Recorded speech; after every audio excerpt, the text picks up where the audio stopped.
रानो चिड़िया अपने घर में बैठी सिलाई कर रही थी। वो कपास से मुख्तलिफ रंगों के मफलर बनाती थी जो जंगल के सभी पक्षियों को बहुत पसंद आते थे।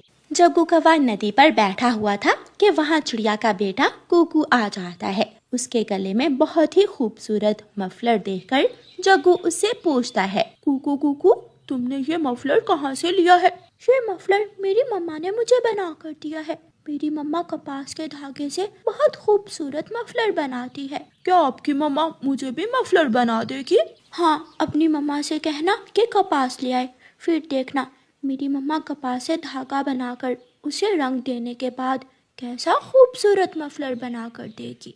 जग्गू तुरंत अपने घर जाता है और अपनी मम्मा से कहता है, मम्मा मम्मा, मैं भी मफलर बनाऊंगा। कुकू के पास बहुत ही सुंदर मफलर है। कुकू की मम्मा बहुत सुंदर मफलर बनाती है। लेकिन बेटा, मेरे पास तो कपास नहीं है। मुझे कुकू ने बताया है कि पहाड़ों के पास कपास के पौधे हैं, आप वहाँ से कपास ले आए। मैं अभी पहाड़ों की तरफ जाती हूँ और चिड़िया से ऐसा मफलर बनवाऊंगी जो जंगल में किसी के पास ना हो। गौरी कौवी टोकरी उठाती है और पहाड़ों की तरफ चली जाती है। पहाड़ों के पास कपास के पौधे थे। गौरी कौवी उन पौधों से कपास के फूल चुनती है और रानो चिड़िया के घर की तरफ आती है। रानो, मेरे बेटे के लिए एक नीले रंग का मफलर बना दो।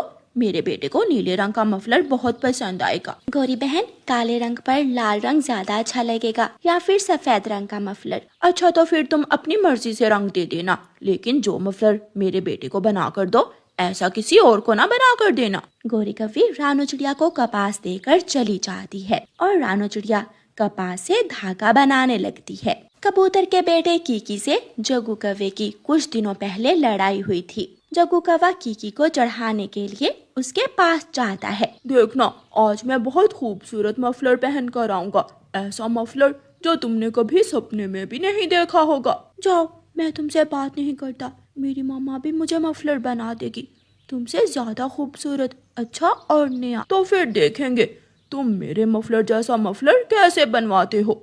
शाम को रानो चिड़िया जग्गू कौवे का मफलर लेकर उसके घर पहुंच जाती है। ये बहुत सुंदर दिख रहा है। जग्गू बेटा, इसे अपने गले में डालकर दिखाना जरा। फिर जग्गू कौवा लाल रंग का मफलर अपने गले में डाल लेता है। मेरा बेटा तो राजा लग रहा है। सच में चिड़िया, ये लाल रंग का मफलर मेरे बेटे के लिए ही बना है। मैं ना कहती थी कि काले रंग पर लाल रंग ज्यादा अच्छा लगेगा। जग्गू कौवा बहुत खुश था। दूसरे दिन जग्गू कौवा कीकी के पास जाता है। तुम देख सकते हो मेरा मफलर, लेकिन इसे लेने की कल्पना भी नहीं करना। पहाड़ों से कपास आसानी से मिल जाती है। मेरी मम्मा कपास लाएगी और फिर कुकू की मम्मा मुझे भी तुम्हारे जैसा मफलर बना देगी। ये तुम्हारा सपना सपना ही रहेगा। कीकी अपने घर जाता है और अपनी मम्मा से कहता है, मम्मा, क्या आप मुझे जग्गू जैसा मफलर बनवा देंगी? वो मुझे बहुत पसंद आया है, वो बहुत खूबसूरत है। हाँ, क्यों नहीं, मैं लाऊंगी कपास और बनवा कर दूंगी अपने बेटे को जग्गू कौवे के मफलर की तरह का नया और बड़ा मफलर। लूसी कबूतरी पहाड़ों की तरफ जाती है। कपास के पौधे कपास के फूलों से भरे हुए थे। लूसी कबूतरी कुछ फूल तोड़कर अपनी टोकरी में रखती है और वापस जाती है। चिड़िया रानी, जब से मेरे बेटे ने जग्गू कौवे के पास वो लाल रंग का मफलर देखा है, वो भी ऐसा ही मफलर मांग रहा है। क्या मेरे बेटे को भी ऐसा ही लाल रंग का मफलर बना दोगी? हाँ, क्यों नहीं, मुझे बहुत खुशी होती है जब मैं अपने जंगल के पक्षियों को खूबसूरत और खुश देखती हूँ। मैं बना दूंगी, शाम को आकर ले जाना।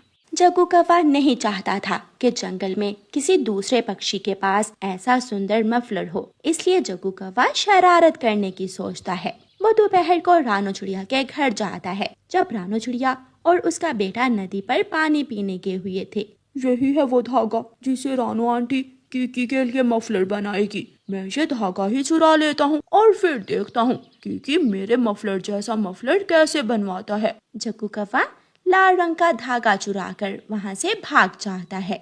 जग्गू कौवा धागा लेकर घने जंगल में पहुँच जाता है और जब वो धागा फेंकने लगता है तो धागा उसकी टांगों से उलझ जाता है। वो बहुत कोशिश करता है लेकिन अपनी टांगे धागे से निकाल नहीं पाता और आखिर वहाँ बैठकर रोने लग जाता है। कोई मुझे यहाँ से बचाए, मेरे पंजे, मेरी टांग मजबूत धागे में उलझ गई है, कोई मुझे बचाए। थोड़ी देर बाद जब रानो चिड़िया और उसका बेटा नदी से पानी पीकर आते हैं तो जग्गू को वहाँ रोता हुआ देखकर उसके पास आते हैं। जग्गू बेटा, ये सब कैसे हुआ? ये तो वही धागा है जिसे मैंने कीकी के लिए लाल मफलर बनाना था। ये तुम्हारे पास कैसे आया? आंटी, मैंने शरारत की और मुझे उसकी सजा मिली। मैं नहीं चाहता था कि मेरे मफलर जैसा मफलर किसी दूसरे पक्षी के पास हो, इसलिए मैं आपके घर से ये धागा चुरा कर लाया था, लेकिन ये धागा मेरे पाँव के साथ उलझ गया। आंटी, मुझे बचा ले, मुझे बचा ले। रानो चिड़िया के पास कैंची थी।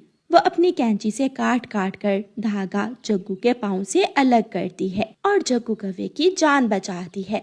जग्गू दोस्त, हम सब दोस्त हैं।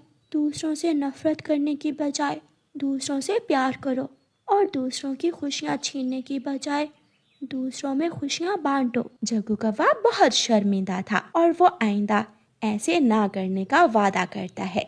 चिड़िया लाल धागा ले जाती है और जग्गू अपने घर चला जाता है। प्यारे दोस्तों, इस कहानी को लाइक, अपने दोस्तों के साथ शेयर और चैनल को सब्सक्राइब करना बिल्कुल मत भूलना। आपका धन्यवाद। चिड़िया की जादुई चक्की। चिड़िया के पास एक ऐसी जादुई चक्की थी जो जरूरत के समय चिड़िया को भोजन देती थी। चिड़िया को वो जादुई चक्की उसकी माँ ने दी थी।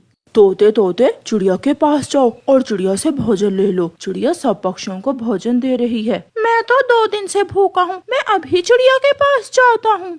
फिर तोता चिड़िया के पास जाता है। चिड़िया चिड़िया, अपनी जादुई चक्की से कहो कि मुझे भी भोजन दे दे, मैं बहुत भूखा हूँ। तोते भैया, मैं अभी आपको अपनी जादुई चक्की से भोजन ले देती हूँ, मगर आपको थोड़ी देर के लिए बाहर जाना पड़ेगा। तोता चिड़िया के घर से बाहर चला जाता है और चिड़िया अपनी जादुई चक्की से कहती है, चक्की चक्की घूम जा, चांद से परियां आएंगी, तोते का भोजन दे जाएंगी। चिड़िया के ऐसे कहते ही चक्की घूमती है और उससे पके हुए मीठे मीठे अमरूद निकलते हैं। चक्की चक्की बंद हो जा, चांद से परियां आएंगी और घर मेरे सो जाएंगी। तोते तोते भैया, अंदर आ जाए। तोता घर के अंदर आ जाता है। चिड़िया, अमरूद अमरूद तो मुझे बहुत पसंद है। तोता अपना भोजन लेकर वहाँ से चला जाता है। क्या छोटा क्या बड़ा, सब पक्षी चिड़िया से अपना मनपसंद भोजन लेने आते। चक्की चक्की घूम जा, चांद से परियां आएंगी, बुलबुल का भोजन दे जाएंगी। उड़ती उड़ती बात कौवों तक भी पहुंच जाती है। कौवे जो बहुत दुष्ट और लालची थे, किसी न किसी तरह चिड़िया की वो चक्की चुराने का प्रोग्राम बनाते हैं। गोरी, कुछ ऐसा करो जिससे हम वो चिड़िया की चक्की ही चुरा लें। बात चक्की चुराने की नहीं है, चिड़िया के पास एक जादुई मंत्र है। जब चिड़िया वो जादुई मंत्र पढ़ती है तभी वो जादुई चक्की भोजन देती है। तो फिर तुम भेस बदल कर चिड़िया के पास जाओ और वो मंत्र सीखो और फिर बाद में मैं वो चक्की चुरा लाऊंगा। कालूपति जी, बात तो तुम्हारी ठीक है, मैं ऐसा ही करती हूँ। फिर गोरी कौवी अपने सर पर सफेद बाल लगाकर बूढ़ी कौवी बनने का नाटक करती है और चिड़िया के पास जाती है। बेटी चिड़िया, मैं बहुत गरीब कौवी हूँ, मेरा कोई भी नहीं है, मुझे भोजन दे दो। माँ जी, आपको भोजन जरूर मिलेगा, मगर आपको घर से बाहर जाना होगा।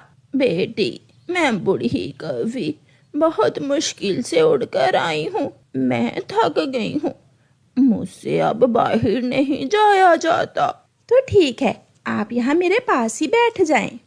और चिड़िया अपनी चक्की से कहती है, चक्की चक्की घूम जा, चांद से परियां आएंगी, बूढ़ी कौवी का भोजन दे जाएंगी। जब चिड़िया वो मंत्र पढ़ रही थी तो गोरी कौवी गौर से सुन रही थी। तो मुझे मालूम हो ही गया कि चिड़िया अपनी चक्की से क्या कहती है। गोरी कौवी अपना भोजन लेकर घर चली जाती है। अपने बाल उतारकर एक तरफ रखते हुए गोरी कौवी कालू से कहती है, कालू कालू जी, मैंने सीख लिया, मैंने सब सीख लिया है। अब तुम आज रात ही चिड़िया की वो चक्की चुरा लाओ, फिर देखना मैं एक ही रात में उस चक्की को घुमा घुमा कर पागल कर दूंगी। तो समझो काम हो गया, मैं आज रात ही चिड़िया की चक्की चुरा लाऊंगा। रात भी हो जाती है और कालू कौवा अपने घर से निकलता है। कालू कौवा सीधा चिड़िया के घर जाता है। चिड़िया बेचारी सो रही थी और कालू कौवा वो जादुई चक्की उठाकर वहाँ से भाग जाता है। कालू जी, तुम बहुत बहादुर हो, तुमने तो कमाल कर दिया। मैं पक्का चोर हूँ, कोई कच्चा चोर नहीं हूँ। मैं तो ऐसी चोरी कई बार कर सकता हूँ। अब तुम मेरा काम भी देखो। फिर गोरी कौवी चक्की से कहती है, चक्की चक्की घूम जा, चांद से चुड़ैलें आएंगी और गोरी का भोजन दे जाएंगी। गोरी कौवी मंत्र उल्टा पढ़ती है, वो परी की जगह चुड़ैल कहती है। उसी वक्त वो चक्की उल्टा चलने लगती है और उसमें से लाल रंग के जूते बाहर निकलते हैं, जो कौवे और कौवी की पिटाई शुरू करते हैं। कालू, कुछ उल्ट हो गया। कालू, शायद मैं मंत्र भूल गई हूँ। बचाओ, मुझे बचाओ। फिर वो जादुई जूते पीछे पीछे और कौवे आगे आगे। ऐसे कौवों की खूब पिटाई होती है और कौवों को चोरी की सजा मिलती है। नदी किनारे ठंडी हवा का मजा ले रहे थे। इतने में मौसम का हाल बताने वाला पक्षी आता है। सुनो सुनो सुनो, सुंदरपुर के पक्षियों सुनो, अगला पूरा हफ्ता आपके जंगल में बारिशें होंगी। मौसम बताने वाला पक्षी मौसम का हाल बताकर चला जाता है। हमने तो मजबूत घर भी नहीं बनाए, न जाने कैसी होंगी ये बारिशें। हमारे छोटे छोटे बच्चे तो बीमार पड़ जाएंगे। हरियाली बहन, कह तो तुम ठीक रही हो, हमें कुछ तो करना होगा। दोस्तों, हमें आज ही सूखी लकड़ी तलाश करने जाना चाहिए। कालू कौवे को साथ ले जाते हैं। उसके होटल की लकड़ी बहुत मजबूत है। वो लकड़ी के बारे में ज्यादा जानकारी रखता है। कालू कौवे का उसी जंगल में एक बहुत बड़ा होटल था। कालू कौवे का होटल बहुत ही मजबूत लकड़ियों से बना हुआ था। सभी पक्षी कालू कौवे के पास पहुंच जाते हैं। कौवे भैया, हम सब आपको लेने आए हैं। मौसम की जानकारी देने वाला पक्षी बताकर गया है कि अगला पूरा हफ्ता हमारे जंगल में बहुत बारिशें होंगी। प्लीज आप हमारे साथ आइए और हमें बताइए कि मजबूत लकड़ी कहाँ से मिलेगी। हाँ हाँ, चलो, मैं जाता हूँ तुम्हारे साथ। फिर कालू कौवा उन सब पक्षियों के साथ लकड़ी की खोज में जाता है। अभी वो आधे रास्ते में ही पहुँचे थे कि तेज हवा चलना शुरू हो जाती है। इस तेज हवा में तो मैं अपने पैरों पर काबू ही नहीं पा रहा। हमें वापस चलना चाहिए, वरना कोई नुकसान भी हो सकता है। हाँ, हमें वापस चले जाना चाहिए। हमारे बच्चे भी घर में अकेले हैं, वो डरे हैं होंगे। फिर सभी पक्षी वापस जाने का फैसला करते हैं। चिड़िया जब अपने घर आती है तो देखती है कि गुड़िया का रो रो कर बुरा हाल था और उनका घर टूट चुका था। मम्मा, मम्मा, मम्मा, देखो देखो, हमारा घर टूट गया। अब हम ऐसी तेज हवा में कहाँ जाएंगे? मेरी बेटी, चुप हो जाओ, चुप हो जाओ मेरी बेटी, मैं आ गई हूँ ना, सब ठीक हो जाएगा। रानो चिड़िया अपनी बेटी को लेकर कालू कौवे के होटल पर जाती है। कालू भाई, कालू भाई। कालू कौवा तो अपने होटल के कमरे में घोड़े बेचकर सो रहा था। कालू भाई, कालू भाई, दरवाजा खोलो। कालू झट से उठता है और दरवाजा खोलता है। रानो, तुम आ जाओ, जल्दी से अंदर आ जाओ। रानो चिड़िया होटल के अंदर चली जाती है। रानो, सब ठीक तो है? इतनी तेज हवा में तुम यहाँ? कालू भैया, इस तूफान ने मेरा घर तोड़ दिया, इसलिए मैं आपके पास होटल का एक कमरा लेने आई हूँ। सारे कमरे ही खाली पड़े हैं, जो अच्छा लगे ले लो। क्यों, ऐसा क्यों है? आपके होटल के सारे कमरे क्यों खाली पड़े हैं? पता नहीं क्या वजह है। तभी चिड़िया होटल के कमरों के किराए की रेट लिस्ट देखती है। कालू भाई, आपके रेट बहुत ज्यादा हैं, इसे जरा कम करो। अगर आप ऐसा करोगे तो जब तक पक्षियों के घर नहीं बन जाते वो आपके होटल में ही रहेंगे और आपको बहुत मुनाफा होगा। हाँ चिड़िया, बात तो तुम्हारी ठीक है, मैं ऐसा ही करता हूँ। फिर कालू कौवा रेट लिस्ट बदल देता है और कमरों का किराया बहुत कम कर देता है। इस तरह सभी पक्षी कम रेट देखकर कालू कौवे के होटल में रहने के लिए आ जाते हैं। रात होने के साथ ही बारिश भी शुरू हो जाती है। उसी रात दूसरे जंगल से 2 चोर उल्लू उस जंगल में आते हैं। बड़े भाई, ये क्या, सारे घर तो खाली है, हमारा काम तो और आसान हो गया। समेट लो, सब कुछ समेट लो, कुछ मत छोड़ना। वो चोर उल्लू सभी पक्षियों के घरों से कीमती चीजें चुराकर भाग जाते हैं। अगले दिन जब बारिश रुकती है तो पक्षी अपने घरों को देखने के लिए आते हैं। ये क्या हो गया? हम तो लुट गए, बर्बाद हो गए, हमारा सब कुछ चोर चोरी करके ले गया। सभी पक्षी मिलकर राजा चील के पास जाते हैं। जाओ सिपाहियों, जंगल का चप्पा चप्पा छान मारो। दूसरी तरफ जब चोर उल्लू चोरी करके अपने घर जाते हैं तो उनके घर तो टूट चुके थे। बड़े भाई, हमें जल्द से जल्द किसी सुरक्षित जगह जाना होगा, वरना राजा चील हमें छोड़ेगा नहीं। मैं एक होटल जानता हूँ, हमेशा खाली ही रहता है, क्यों ना हम वहाँ चले जाएं। फिर वो दोनों चोर उल्लू कालू कौवे के होटल में आ जाते हैं। कालू कौवा दरवाजा खोलता है। चुपचाप अंदर आने दो, वरना हम तुम्हें जान से मार देंगे। हम यहाँ सिर्फ एक रात रुकेंगे, सुबह होते ही चले जाएंगे। कालू कौवा उन्हें पहचान लेता है कि वो तो चोर उल्लू हैं। हाँ हाँ उल्लू जी, आप जब तक चाहें मेरे होटल में रह सकते हैं। चोर उल्लू जैसे ही कमरे में जाते हैं तो कालू कौवा बाहर से दरवाजे की कुंडी लगा देता है और चील राजा और बाकी पक्षियों को बुलाता है। चील राजा कालू कौवे से बहुत खुश होता है। शाबाश कौवे, तूने तो बहुत बड़ा काम किया है, तुम्हें इसका बहुत बड़ा इनाम मिलेगा। चील राजा, हमने कोई चोरी नहीं की। पक्षी अपने सामान को पहचान लेते हैं और अपना अपना सामान वापस ले लेते हैं। चील राजा दोनों चोर उल्लुओं को जेल में डाल देता है और कालू कौवे को इनाम देता है।